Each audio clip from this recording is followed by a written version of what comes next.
welcome to another edition of Social Currents, the show where we talk about the latest news in social media each week with local socialistas, not just in Hong Kong. This week we've got people from across Asia. So let me introduce the whole gang. First of all, I'm Jay Wei, author, speaker, and consultant, and making lots of chewing noises and things. I have a few other interesting people. We have Ali Bullock again with us. Who's making that noise? Stop it. I have my mute on. It's not me. It's definitely not you. All right. There's Ali Bullock. He's head of communications over at World Wildlife Fund and a local leader in social media thinking. And we've got Andrew Layden, our local startups, tech, and social media pundit and expert on all things going on the web these days. I'm joined by an old friend who's now in Singapore. Great to have you on the show for the first time. Fernando Gross, photographer, musician, and all-round sort of super creative guy. Great to have you here. And our friend Tyson Wheatley, CNN editor and Hong Kong's leading Instagrammer. And all right, boys. Great to have you here today. We are talking a little about Instagram. It seems to be not just in the news over the past week, but it's also been reporting the news over the past week. So lots of sort of big changes with it. So I think the first stop is let's talk about how it's covered a couple of big events over the past week or so. Sandy and then the U.S. election. Tyson, maybe you could just sort of sum up how did you sort of watch it through Instagram?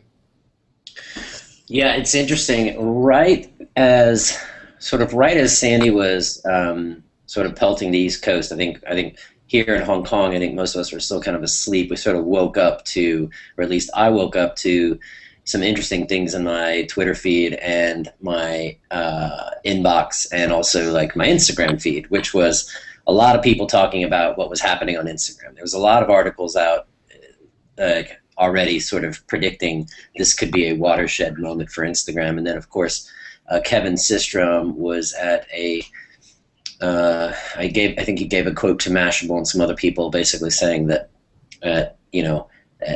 at one point there was something like 10 Instagrams per second, on Sandy, or being hashtagged Sandy. And then, but then as it turned out, as the sort of, as the big wave started crashing, and then of course the flooding started happening, it sort of ended up rising to this like level where the media was really latching onto it and realizing that, wow, there's really powerful images here. Not just on Instagram, of course, on a variety of platforms, but for Instagram especially, it was kind of I think, the interesting part for me as someone that's been using Instagram for a couple of years now was like actually seeing these people that I had a real connection with, like friendships with, that were living in New York and then dealing with this like major news story. These are people that normally are like taking very artistic photos of like the subway, and now they were posting photos of like a car submerged in their neighborhood, Right. So it goes out the window. Like I know I've seen you speak about Instagram like a number of times, and I know you and a lot of the hardcore Instagrammers really care a lot about your composure and your lighting and exposure. But when push comes to shove in a moment like that all kind of goes out the window, doesn't it? Well, yeah, and then it kind of goes back to the original, I think, idea of Instagram, was that you were actually capturing a moment in time and quickly publishing it. And of course, Instagram, if you take your time and you really are sort of into the craft of shooting on an iPhone, for instance, and then editing it, and then like I definitely do that. But here we have an example of kind of like a news example that speaks to the real power of the platform itself, which was, it's manifests itself through Facebook and Twitter as well. But when you look at Instagram, it's a camera that will capture something, a moment, and then you can share it quickly and broadcast it to a whole network. And I think, and with the use of hashtags, there was a way to search it, and we saw some interesting examples of really smart people jumping on that. What was the one? Instacane, I think, was the Instacane sort actually was of. invented back in Irene and sort of was resurrected for this one. Yeah, yeah. So great point, right? So, so at CNN, we recognized pretty early that we should do something specific about the stuff that we were seeing on Instagram. We just felt that that was an interesting news angle, right? I mean, we always get iReports. We were getting a lot of iReports. We were looking at our other methods. There was great video on YouTube of the Edison the explosion that that knocked out power to like most of the city. But we were sort of thinking, oh, this is something kind of interesting that's happening on Instagram. So what we decided to do was to curate a photo gallery specific to Instagram. That presented some new challenges to a news organization because it's, we want to be able to have permission to sort of reuse these images. So, but how do you do that? I mean, Instagram is a great platform for sharing and communicating, but it's not necessarily the easiest way to reach somebody. It's not you can't instant message or private message somebody. So we were going on the feeds of these people and saying, hi, this is CNN, and can we want to use this photo as part of our news coverage. And then on top of that, we had to sort of think about how we convey these images back to our audience, because it's Instagram, and there's that some of these photos maybe have a sort of filter on them, and so we wanted to be sort of upfront and honest about that. So what we ended up doing was publishing a gallery and saying, these came from Instagram, just so you know, like they could be filtered, but we felt like these were important to share because the images are not only compelling, but the people's stories behind them. Fernando, you're a photographer. How have you felt about Instagram lately? I feel like Instagram is changing pretty rapidly, given the, I think ever since Facebook bought it, there's been a significant shift. And it's interesting, there's, when I talk to other professional photographers, there's really mixed feelings about the direction that it's going. I think one of the fascinating things with Instagram at the moment is the new web profiles and what that's going to mean for the platform. It's, Instagram has been, it started from mobile and gone outwards, and really it was a mobile platform and mostly photography that was taken on mobile devices. And now that it's starting to become just another photo sharing service, it will be interesting to see what it does. I'm a big fan of Instagram, but I haven't invested time in trying to grow a specific community there. I've really used Instagram as a sidecar, as a way to share the mobile photos that I take and to experiment. But it's not really been a specific focus of community. And for a lot of photographers now, it's one of a number of different conversations that are going on. Google Plus is another one about where to share and how to share. Ali, you're also a photographer in our midst. What's your take on Instagram right now? Well, it's certainly not worth the $1 billion that Facebook decided to pay for it. That's for sure. Instagram is an interesting platform. I'm not totally convinced that it does anything unique anymore. Twitter's going to have filters fairly soon. You can put filters on Snapseed. You can probably have filters on Google Plus at some point. So I think the question for me is, has Instagram had its day? Is it going to become the MySpace of photography? I think it's got some challenges. Is it big enough to continue the growth that it's had? Well, Tyson, you're the one to answer that. I mean, is Instagram dead? Is it uncool? Is it lost the plot? Finish your sandwich. Go on. No, I don't think so. Yeah. No, look, I would argue that Instagram was worth $1 billion. I would argue that Instagram has done an enormous job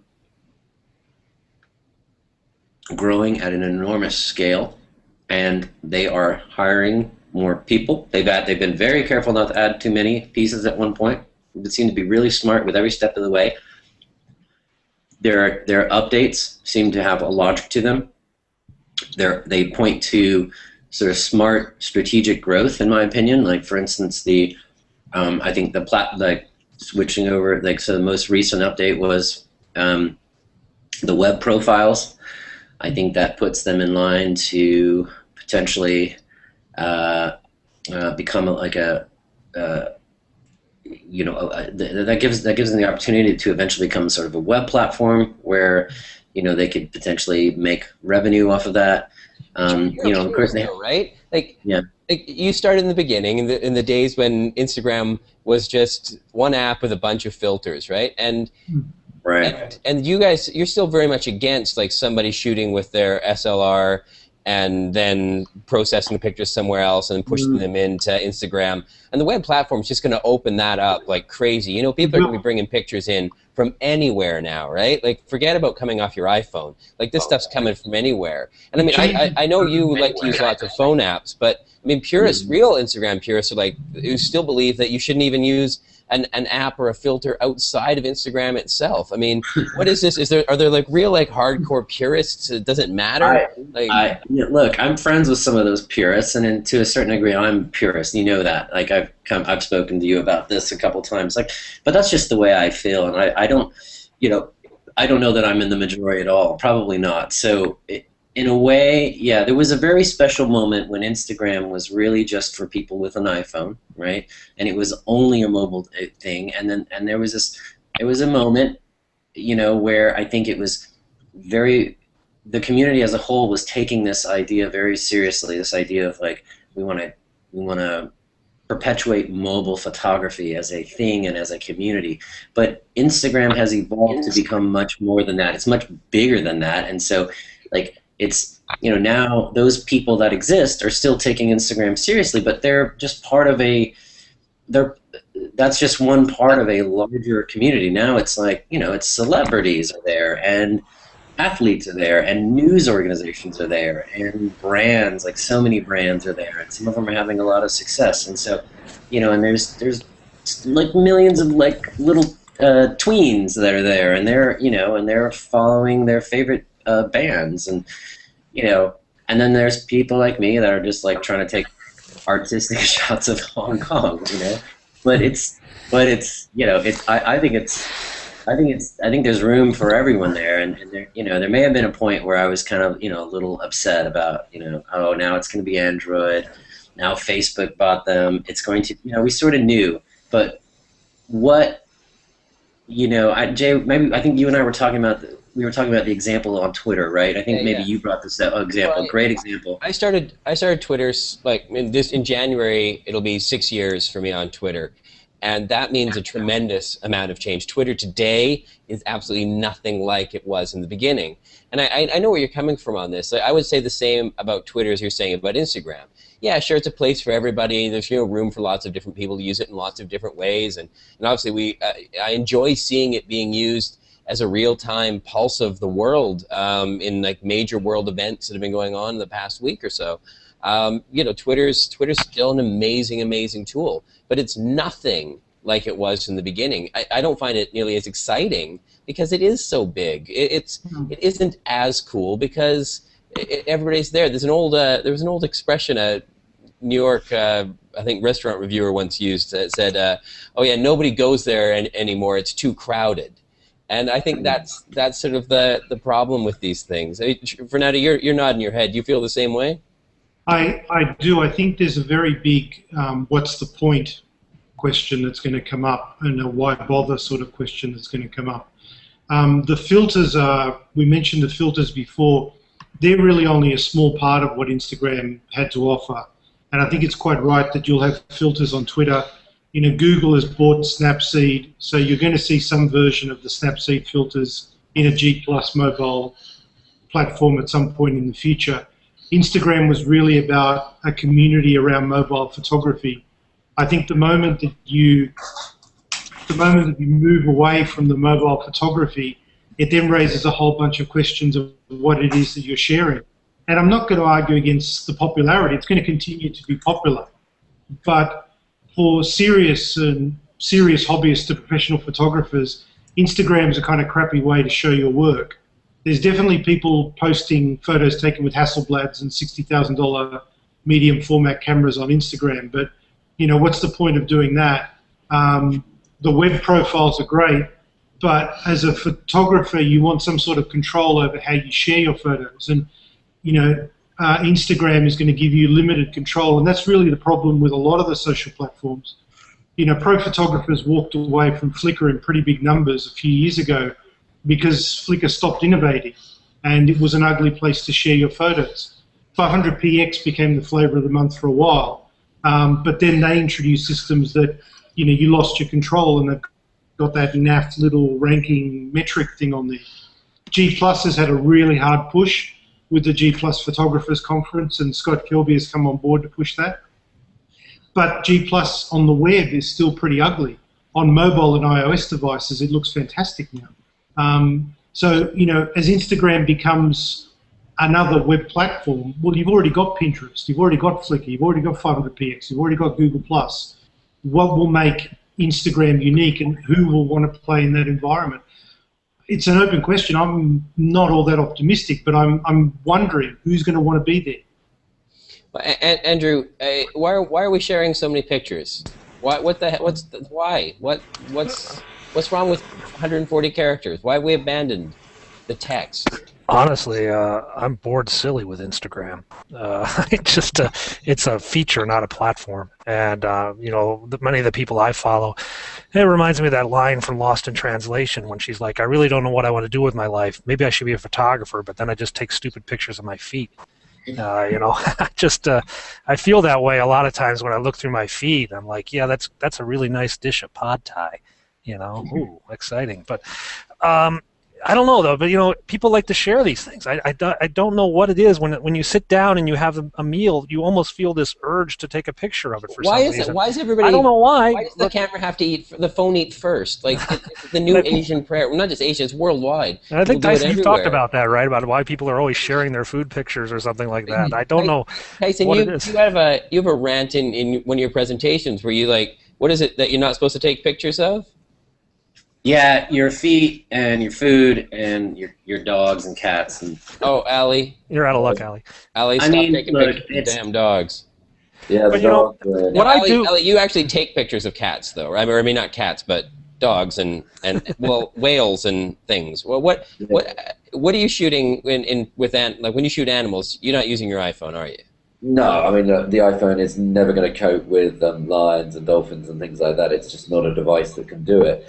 I mean, I wanted to come back. I think there's some very great analysis here of Instagram. I've got to agree with Andrew. This is an application. It's not a platform. I always want to raise the other point here is Instagram has some users. I mean, hundreds of millions, whatever they say they have, of course. But $1 billion, it doesn't make any money. It's not worth $1 billion if it's not making any money. Well, in the end, they didn't actually pay $1 billion. It was only 726 million, most of it in shares. But yeah, I mean, it's still a lot of money, right? But I would say that Instagram is great for niche audiences and for people who have their iPhones who want to do that niche photography. As you say, Jay, look, animals, it's not easy for me to use Instagram. But people who like photographing their food, this is a perfect platform for them. This is a great little app. I'm with everyone else. I mean, Fernando, clearly, pro photographer myself. Look, we're never going to use Instagram, for that level of photography activity. We have the Hasselblads, we have the Nikons, we have the Canons. But, there are some great niche photography. Tyson, I think, has great views of Hong Kong. I'm still not convinced that he always uses his iPhone for some of those photos. So, Tyson, you use your iPhone, right? I'm going to point you out. 100% iPhone, right? Yeah. 100%. Yeah. But not 100% Instagram, though. Yeah, I wonder about Mr. Wheatley there. I'm going to do some CNN investigative journalism. I'm going to stalk Tyson from now on. So just let you know, Tyson, we're watching you. Well, what Tyson said earlier is why if I had to pick one reason that I would like Instagram is what we started the whole conversation was, real-time reporting. Getting this feeds from Sandy, I used at a personal level because of my property out there. But, I enjoy the raw feed of news and data. And actually, I have a question for Tyson because he put this up onto the CNN website. how did you deal with stuff like this? You know, which we all now know to be a fake. And you know, you guys didn't get caught with that one, but some of the other news organizations did. Yeah, no, it was that was actually really great. I'm glad you brought this up. It was a great side conversation going on about the validity of images that get shared. And this is not a new phenomenon. We've been dealing with sharks in puddles for like several hurricane seasons now, you know, and but this one was interesting because there were quite a few images that went out there and did fool some news organizations. Look, I mean, you know, we're not impervious to this, but we're careful. And what was interesting about Sandy is that there were a lot of interest. You know, the Atlantic, I thought, started doing a really interesting thread about, you know, trying to spot the fakes. Mashable did a really good article, basically like, here are 5 fake Sandy images. Don't get fooled. And then of course there was that relatively new sort of effort called Is Twitter Wrong? I think is twitterwrong.com, which is, you know, but yeah. So this image here, right? In that case, it was a real image, right, of Marines at the soldiers, not Marines, right? Army. Sorry. I know the Marines would just kill you. In the rain, right? So it was a real photo, but it wasn't the right time. It wasn't actually during Sandy. It was during just like another rainstorm. Mm-hmm. But it was really plausible because there was kind of a lot made about, oh, you know, everyone is like, all the government is shutting down in D.C. You know, all the subways are closing in New York, and then, you know, but one thing that's still going to happen is soldiers are going to do their ceremonial. Nothing stops that ever, you know. So I don't know. Someone just was like, "Well, here's a photo of it," and it got, you know, I don't know how it got twisted, but it's really easy to do. I think with Instagram, you have the same issue, and then plus it's like there's that extra layer of difficulty because it's, you know, I take photos out my window, and my work window often I do because I've got a pretty awesome view, and then I will process that. I'll edit it. I will. You know, sometimes I will make that image look, in my mind, sort of more interesting and more unique. It's not quite real life. It's a real image. I haven't like inserted a volcano or anything weird like that. But you kind of have to. This idea of heavy processing and heavy filtering, you know, in the Instagram age is really makes it really interesting when you apply it to like a real news event, you know. But so there's two things going on here then, right? I mean, there's you know, hardcore capital J journalism where we want, you know, the truth, the absolute truth, and nothing but the truth, and then there's the visual storytelling where, you know, the people that are involved in it are sort of, you know, they're not journalists per se. They're just people trying to share moments, and part of storytelling is in the delivery, right? And that's where all these filters come in. That's how you're playing with the focal lengths, and you're doing these things. And today, I think more people than ever are finding it easier to share stories in picture format, which is again why I think people are taking pictures of their food. You know, a lot of people don't do a tremendous number of interesting things during the day, but I do know a lot of people in Hong Kong who get pretty excited when they go for lunch. You know, they pick great restaurants, and I know in Singapore they do the same thing, right? Fernando, it's people get like pretty excited about, ooh, look at this dish, isn't it amazing? And it's part of telling their own story about, you know, what's going on. Not everybody has a hurricane in their backyard to share every day, but almost everybody's got, you know, lunch. Exactly. I mean, isn't eating Hong Kong's national sport? Oh yeah, we'd get gold medals if they made it an Olympic event. Well, not eating, eating well, right? Like everybody eats. Dining, right. Yeah. No one wants to see a picture of your fish balls, but we would love to see. They're particularly amazing to my. Andrew, what are you doing? Trying to get this stupid picture off. All right, I'm freaking you out, Andrew, and then you can bounce me. Yeah. All right, I'm gonna eject you, and you can come back. Andrew's gonna try and get his Try and face back on rejoin the us. screen. I think, Jay, Yeah. there's something that has happened. I think Instagram is kind of rides the top of it, but there's something that's happened that is the democratization of photography, which is really part of the whole process of photography becoming digital, and then social media allowing you to share your photography. And Instagram is perhaps the biggest, the most dynamic example of this that we have. But I think the fact that we now have cameras, with us all the time, and it's become cheap and easy to take a photo, share a photo, it allows people to tell the stories. And I mean, I'm one as well who loves to mock, the photos of dogs, the photos of breakfast, the photos of flowers. But ultimately, that's part of the story of those people's lives. And photography is a way. You're quite right. Photography is a way of telling stories. The interesting thing becomes trying to separate out or pass out the different kinds of stories that people want to tell and how they want to tell them, because the way that you tell a photojournalistic story is not quite the same necessarily as the way you tell a humanitarian story or the way you tell, an autobiographical story. Yeah, well, and it's not just one person telling the story as well. I think social media is everybody telling the story, and what we do is we end up curating sort of a stream where we gather the people who we think were really interesting, and we watch the stuff that they're talking about, the stuff that they're sharing, whether they're creating it themselves or whether they're grabbing that from other places, and we sort of cobble together this sort of amazing sort of stream. And that's based on who you follow and recommendations of other people you have to follow and things like that. It's, the social storytelling isn't one person going, all right, follow my photo essay, as it would have been, say, in a magazine 10, 15 years ago. Today it sort of just flows around us. Tyson, what's your recommendations for building a good sort of stream of people on Instagram? Like who do you like to follow? How did you put your community together? How big is your community?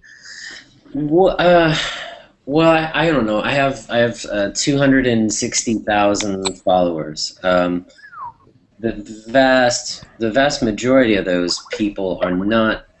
They're not actively coming to my photos and commenting and liking. A good amount of them are. I can have, but I think like my photos, the most I've ever gotten on a photo is just over 10,000 likes on an image that I took this summer at Disney World, right? And I sort of knew it was going to be a big one. I was like, oh, this is going to go. This is going to be awesome. It's going to get a lot of likes and comments. But there's a sizable community. I follow like 450 people. That number has fluctuated in the time that I've been using Instagram.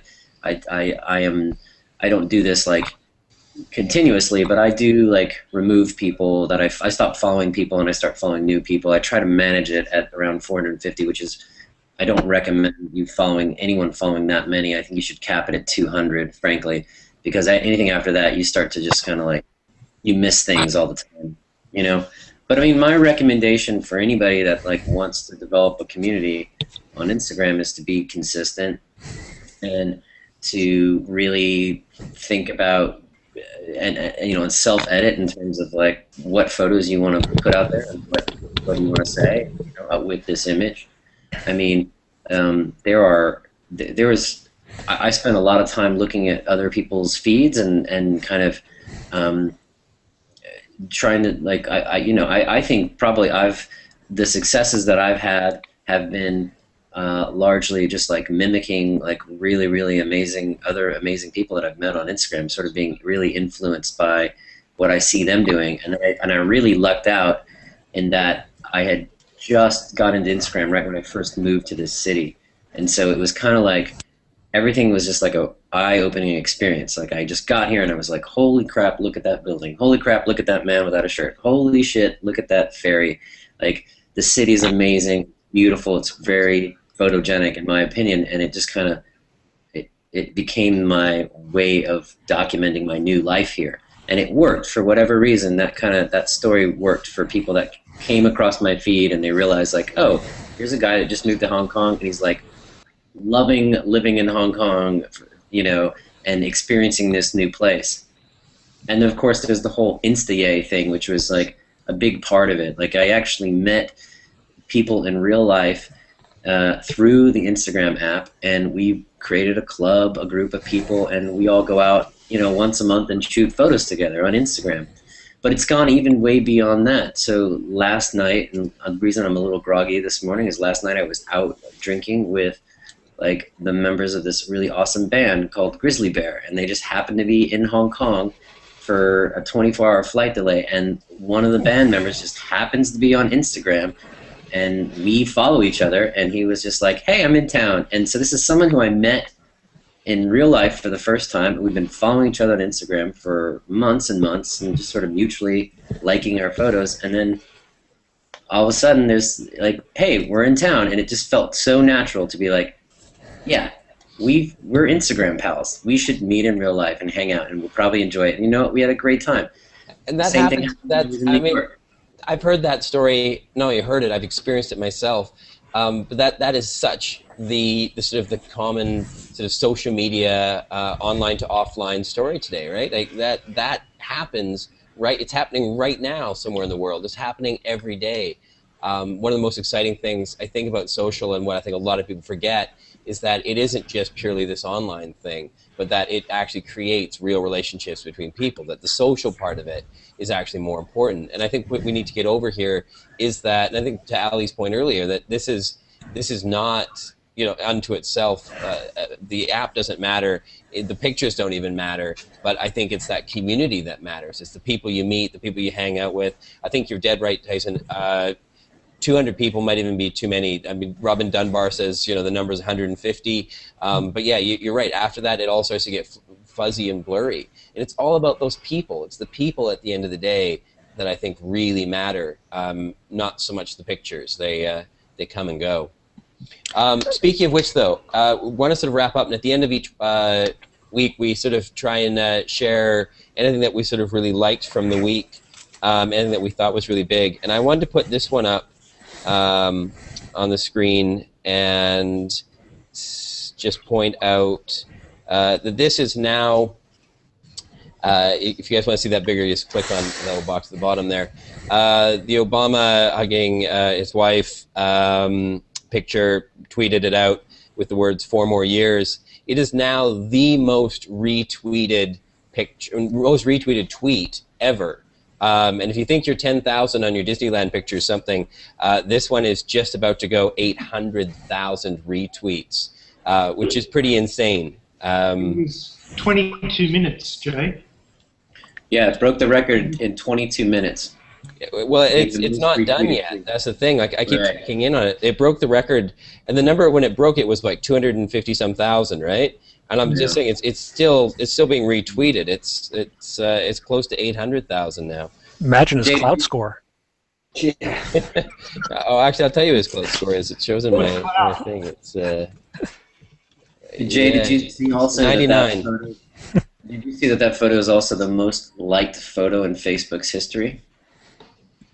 Is there what's the likes on it right now? I don't know. It's hard to say because that's a hard one to pull, but because Over anybody 3 million.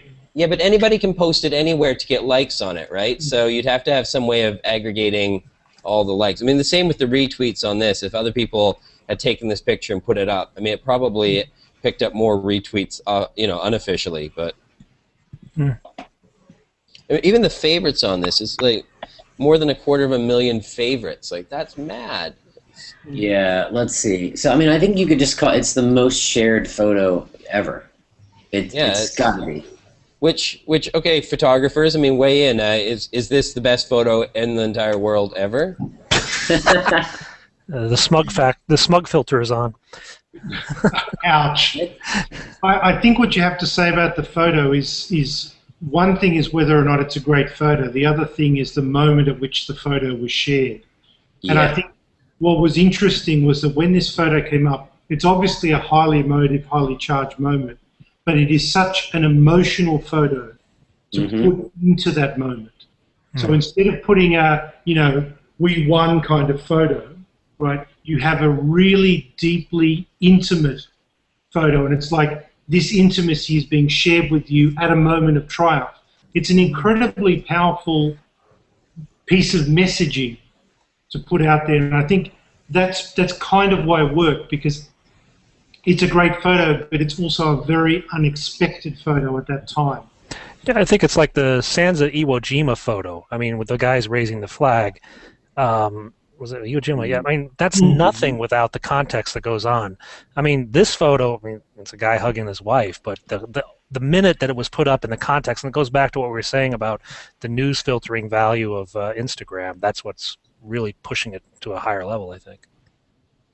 Yeah, I mean, I always talk about social currency. I mean, anything that we're sharing online and exchanging has to have an emotional value to it. The higher the emotional value, the farther it goes. It's things that tend to be funny that tend to go the farthest, though. Interesting, and this isn't terribly funny, but I think you're right. There's this really deep emotional connection, and obviously it's being carried by Obama fans predominantly, I'm sure. And again, Tyson, the reason that you can pick up so many likes is because of so many followers, and I think the same thing. He picks up a lot of retweets on this because he's got a lot of followers on that. So yeah, I think this is sort of a perfect storm, if you will, to sort of explain why it's reached the numbers that it has. There will be, I'm sure there'll be case studies and possibly like college courses on the Obama's like social media team. I mean, they did a phenomenal job during the first campaign, but like they've had a few like knockout moments, I feel like, in this in the re-election bid. Well, we have talked about them quite a bit over the last couple of weeks, both here and at HK Social, and certainly at the last HK Social, everybody felt that at least in terms of social media, that Obama had run, you know, the best campaign of the two.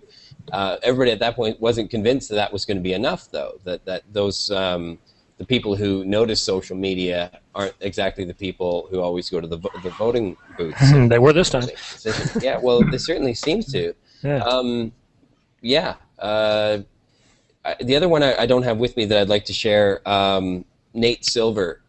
He blogs for the New York Times, or has a blog on the New York Times, 538, which I think is a company. People know Nate from Moneyball. He's a little fat statistical kid in the movie. He's not actually as fat in real life. And I think he's fairly well-to-do now. But yeah, he used math to somehow predict the outcome of each state perfectly. Did you guys see that? Oh yeah. Oh yeah, we've been following Nate for weeks now, actually. I think he got every state right. I don't know how he did in the Senate race, and I think the popular vote's slightly askew, but he did. I think he did better than the last time, because last time he missed a high-profile Senate race. Yeah, and sorry. No, please go ahead. And I think it's. I mean, it's a nice way to put it. He used math to predict the race, but I think he's very interesting statistical analysis of how the polls work, and I think one of the things that he was very interesting this time was interrogating the notion that polls have a particular kind of bias or not to them. But I was watching the election through Twitter and as well as watching it on television, and it was fascinating how much of his stuff and his live blog, even on the day, was being retweeted. I think he's one of the big voices that's emerged from the media coverage of this campaign. Yeah, I mean, the reason I wanted to bring up Nate is sort of in contrast to the picture. Social currency that travels tends to do so because it's got an enormous emotional value, and that people are emotional. Stock markets are emotional. We are really emotional creatures. And he's got a book out called The Signal and the Noise, basically why we get things, why we make bad choices, why we get predictions wrong. And I think we do get caught up on the emotional side of things a lot, and social media is all about that sort of driving emotion. And in many ways, it could be a major contributing factor to why the U.S. has become so polarized, because it makes people more emotional than ever. And but I think what I really like about Nate and his stuff is that he Yeah, Andrew's stuck again. Now But Nate back. isn't emotional. Nate's not drawing on emotion to make his conclusions, but rather just hard data points. Yeah, there was a piece in the Post or the New York Times this morning. It was about Nate Silver, and it said it's not just the data; it's the story that goes with the data. That's what pushed him into the forefront this year, which goes back even to the Obama photo and some of the other things. It's the backstory of everything that's pushing. Relative. I mean, honestly, this is big math. This is open data. I mean, this is like big data sets. I mean, there ain't much that's pretty exciting about that. But he's able to put it into a narrative that people can understand. What's interesting for a news organization like CNN, I'll probably get myself in trouble here, but like, I work on the web product, and I have many colleagues that obviously are producing the television, and CNN was celebrating very publicly, celebrating that they had won in terms of ratings on election night. That was very important for CNN, obviously, with our emphasis on being the best political team in television. It was also a huge day for us online. But after the election, I was having drinks with friends, and we were talking about Nate Silver, and this guy's fascinating on so many levels, and I think everyone's just been talking about this guy over the last few weeks. But one of the things that kind of struck me was, why do we have a news organization like CNN? Even we spend so much energy and effort on the political pundit. We have these talking heads that come on and try to explain to us how things are going to happen and why they think they're going to happen. And then a guy like Nate Silver comes along and says, "This is how it's going to happen exactly." And then that's what did happen. Tyson, And you can't you fill just that wonder, much like, time what? with his. Like you've got a whole day of TV to create. You can't just put Nate up for 30 seconds and then like run CNN logo for the rest of the day. I mean, you need people to talk. Yeah, Get in a fight with each other. And ratings is driven by emotion. The more time you get crazy people on CNN, saying wacky things, the more people want to watch, right? Yeah. It just makes me wonder what the future of. I think. Nope. Go ahead. I want to nuke Google Hangouts today. They're just being bizarre. Fernando, were you saying something? Oh, I was just going to comment, Jay, that you juxtaposed what Nate does as being very cerebral versus the emotional content of a photo like the Obama photo. But I just wonder whether part of Nate Silver's appeal is that for many of us, we had a gut feeling that there was something wrong with the way polls were being interpreted and the way the punditry was working.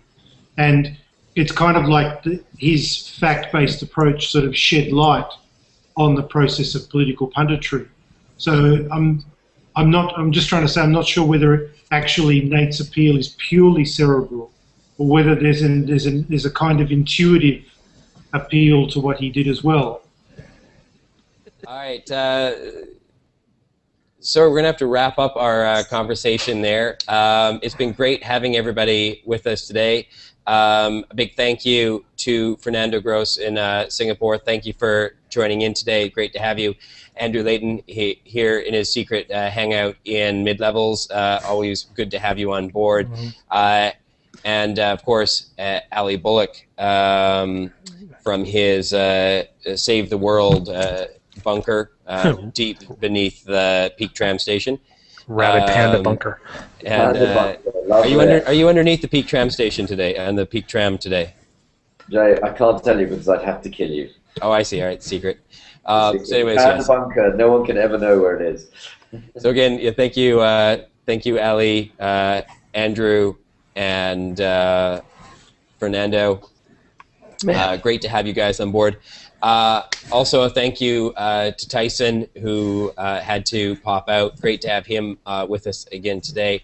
My name is Jay Oatway. I'm the host of Social Currents and co-founder of HK Social, of which also today Fernando was also one of our co-founding members. So it's always good to have him back talking with us again. HK Social meets first Friday every month here in Hong Kong. You can find us at meetup.com.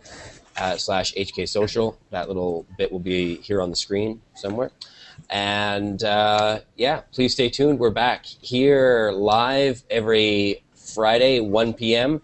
Do tune in and to this show. Getting to be like a kung fu movie. Not going well today. I Us think hanging out here, chatting for the sort of first half hour or so, and then we'll open it up and we'll let more people jump into the conversation.